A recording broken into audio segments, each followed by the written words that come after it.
Welcome to my YouTube channel. Dictation start होगी 5 second बाद।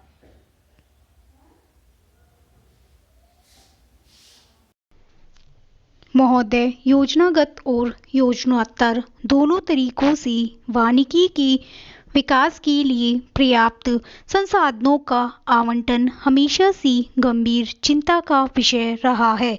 वानिकी क्षेत्र का व्यय न केवल कुछ राज्य योजना व्यय का बहुत मामूली सा हिस्सा होता है, बल्कि व्यय की यह राशि न केवल कुछ राज्य योजना कार्यान्वयन तक पहुंचते पहुंचते और कम रह जाती है।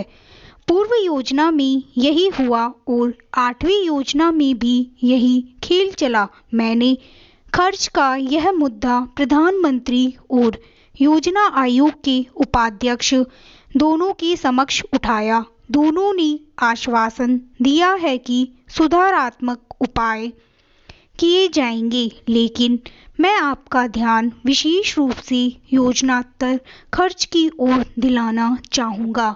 आपको अपने मुख्यमंत्रियों पर यह दबाव डालना चाहिए कि वन की ठीक किसी अन्य अवसंरचना जैसी सड़क, बांध या इमारतों की तरह है और इनके लिए भी उसी प्रकार से रख रखाव की आवश्यकता होती है।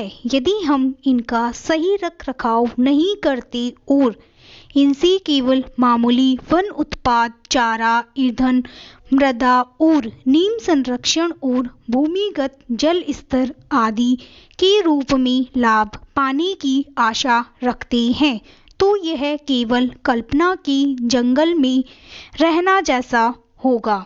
वह समय भी आ गया जब संकट की कठिन स्थिति पैदा हो जाएगी और तब हम रातों रात इसका हल नहीं ढूंढ पाएंगे। इसलिए हमें वनों के रखरखाव पर और अधिक ध्यान देना होगा।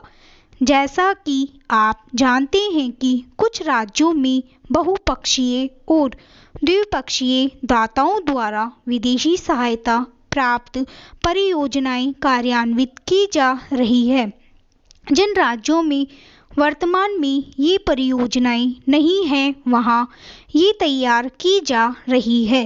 इस संबंध में मैं 2 महत्वपूर्ण बातें करना चाहूँगा। पहली यह कि पर्यावरण एवं वन मंत्रालय संबंधित राज्य सरकारों से यह वचनबद्धता चाहता है कि विदेशी सहायता प्राप्त परियोजनाओं के लिए वन विभाग के सामान्य बजट से अतिरिक्त निधि का प्रावधान करेंगे।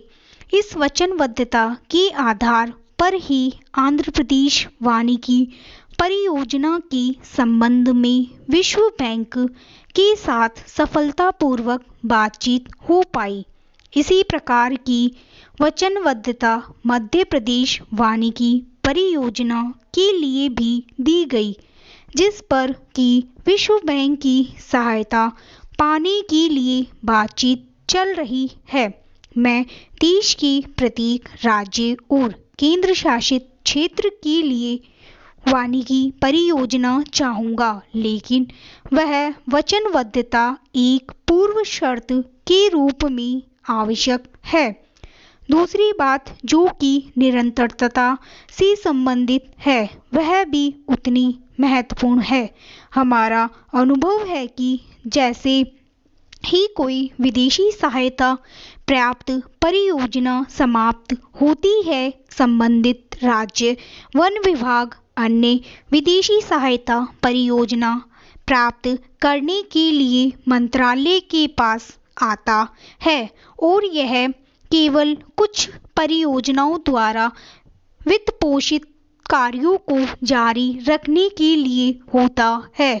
ऐसा हमेशा संभव नहीं होता, लेकिन इससे समस्या उत्पन्न होती है, क्योंकि विदेशी सहायता प्राप्त परियोजनाओं के माध्यम से हुई उत्पादकता में वृद्धि से उत्पन्न राजस्व राज्य सरकारों की सामान्य राजस्व में चला जाता है।